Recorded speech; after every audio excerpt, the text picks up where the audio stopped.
mañana, y este pasaje se encuentra en el libro de Job, en el capítulo 2, versículos 9 y 10. Y dice así: entonces le dijo su mujer: ¿aún retienes tu integridad? Maldice a Dios y muérete. Y él le dijo: como suele hablar cualquiera de las mujeres fatuas, has hablado, que recibiremos de Dios el bien y el mal no lo recibiremos. En todo esto no pecó Job con sus labios. ¿Cuántos de nosotros recordamos esta historia y pensamos que la mujer de Job era una necia, una tonta, entre otras cosas más? O como lo dice aquí en esta traducción, una mujer fatua.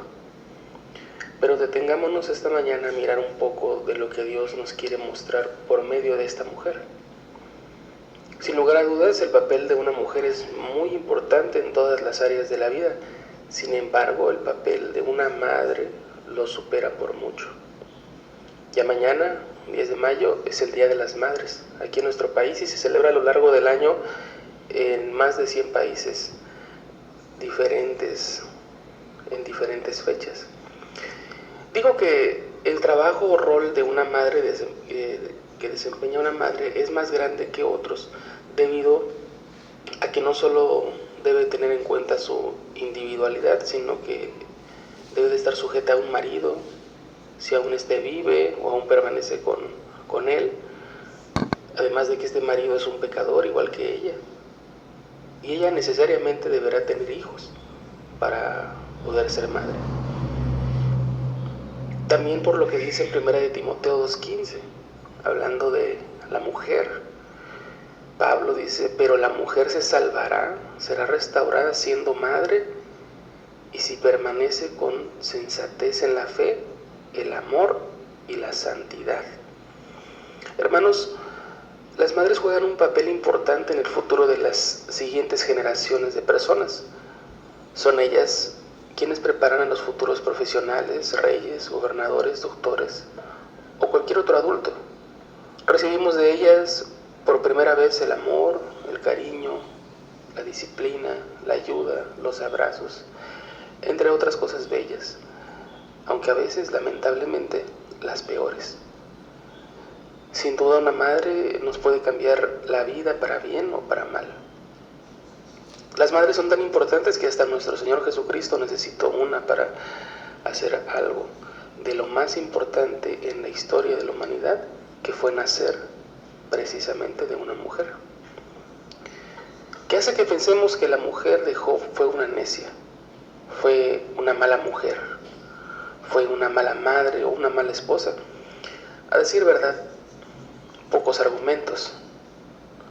Dios fue bueno con ella, haciendo que su nombre no permaneciera en escritura, sino que ella estuviera siempre en el anonimato. Esto me recuerda cómo Dios nos ama y no desea destruirnos. Hay cosas que solo Él sabrá y por medio de Él nos guardará del mal. Pero volviendo a la pregunta, pensamos mal de la mujer de Job por esa pequeña frase que Job menciona, esa frase fatua. Veamos qué dice el texto. Ahí dice: como suele hablar cualquiera de las mujeres fatuas, has hablado. No le dice: eres una necia, una ignorante, como siempre, sino como suele hablar cualquiera de las mujeres fatuas. Job le está diciendo algo así como: amor, tú no eres así. Tú no eres como cualquier mujer necia. ¿Por qué dices eso? Hermanos, la mujer de Job no era una necia. Basta con mirar todo lo que se decía de Job para entender de lo que les estoy hablando. De Job se escribe en el capítulo 1 que era un hombre perfecto, recto, temeroso de Dios y apartado del mal. ¿Tú crees que un varón con esas características se va a meter con la primer mujer necia que se encuentra en el camino? Ahí en ese capítulo vemos que Job perdió 7 hijos y 3 hijas. Él tenía una hacienda que fue afectada hasta lo último.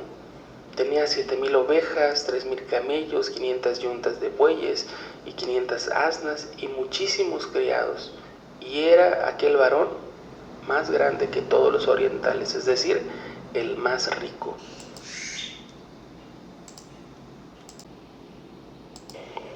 ¿Y quién creen que construyó todo ese imperio, por llamarle así?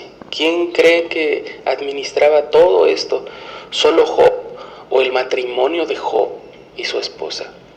La escritura no dice si al casarse Job era rico o si la esposa igual era rica y los dos unieron sus fortunas o algún otro dato, pero lo que sí sabemos que dice la escritura es lo que dice en Proverbios 14:1. La mujer sabia edifica su casa, mas la necia con sus manos la derriba.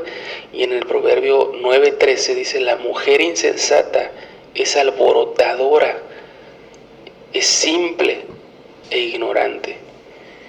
No es posible mantener una familia de 10 hijos y todas esas riquezas que tenía Job siendo un necio apartado de Dios. Tal vez siendo un necio o teniendo una esposa necia o un cónyuge necio puedas retener todas las cosas, pero nunca lo harás como Job, con un corazón temeroso de Dios.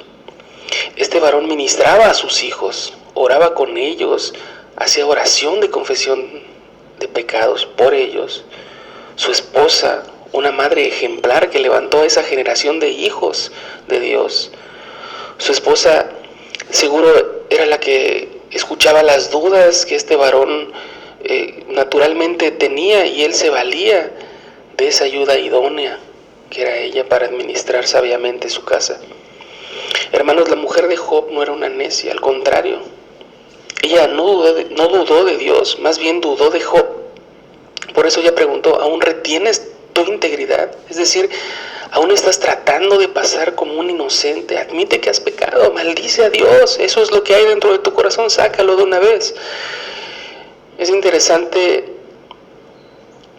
que en hebreo la palabra maldice se traduce como lo contrario: bendito, bendijo, bendiciendo, arrodillarse, bendecir a Dios, hombre, y por último, maldecir. El sentido de esta frase sin duda puede ser malinterpretado cuando la vemos superficialmente. Sin embargo, al ver el contexto y meditar un poco sobre qué clase de mujer era la de Job, podemos darnos cuenta que también era una mujer que estaba preocupada por su marido. Vean cuántas cosas estaban pasando.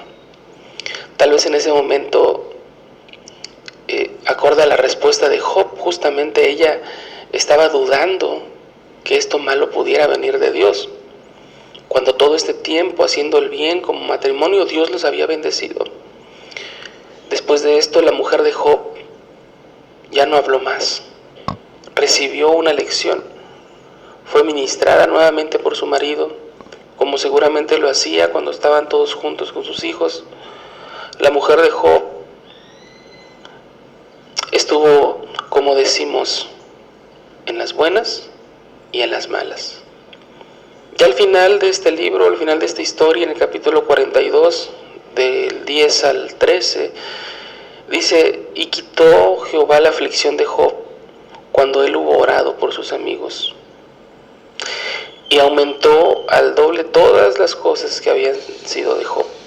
Y vinieron a él todos sus hermanos y todas sus hermanas y todos los que antes le habían conocido, y comieron con él pan en su casa, y se condolieron con él y le consolaron de todo aquel mal que Jehová había traído sobre él. Y cada uno de ellos le dio una pieza de dinero y un anillo de oro, y bendijo Jehová el postrer estado de Job más que el primero, porque tuvo 14,000 ovejas, 6,000 camellos, 1,000 yuntas de bueyes y 1,000 asnas, y tuvo 7 hijos y 3 hijas, así como antes.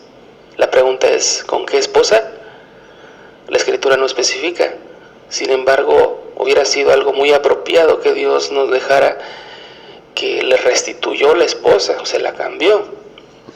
Pero ahí dice en el versículo 11 que vinieron a él todos sus hermanos, todas las hermanas y todos los que antes le habían conocido, pero no menciona a su esposa. Y como la mayoría de los estudiosos de la Escritura dicen, no fue descrito así porque simplemente su esposa no se fue. Su esposa tuvo que creer en Dios, tuvo que creer en el Dios que mantenía la integridad de Job. Esto me lleva a ver y recordar a Cristo. ¿Cómo es que nuestro Señor, conociendo lo peor de nosotros, decide quedarse? No se va, se queda ahí a nuestro lado, sabiéndonos pecadores. Ciertamente, en ese momento Job le acababa de dar una nueva lección a su esposa. Sí había hablado como una necia, pero eso no duró mucho, sino que no se escuchó más su voz en todo el libro de Job, convirtiéndose con ello en una sabia. ¿No acaso dice el Proverbio 17:28, aún el necio cuando calla es contado por sabio, el que cierra sus labios es entendido? Oh, que el Señor nos lleve a callar en medio de las pruebas y no maldecirlo. Que el Señor nos lleve a ser como Cristo, que conociendo lo peor de nosotros no nos abandona. Así como Cristo amó a su iglesia, así amemos a nuestro cónyuge, así amemos a nuestro prójimo, que el día que conozcamos un poco de lo malo que realmente somos, aún así nuestros hermanos se queden con nosotros y así también nosotros nos quedemos con nuestros hermanos, porque el amor cubrirá multitud de pecados. Que Dios los bendiga.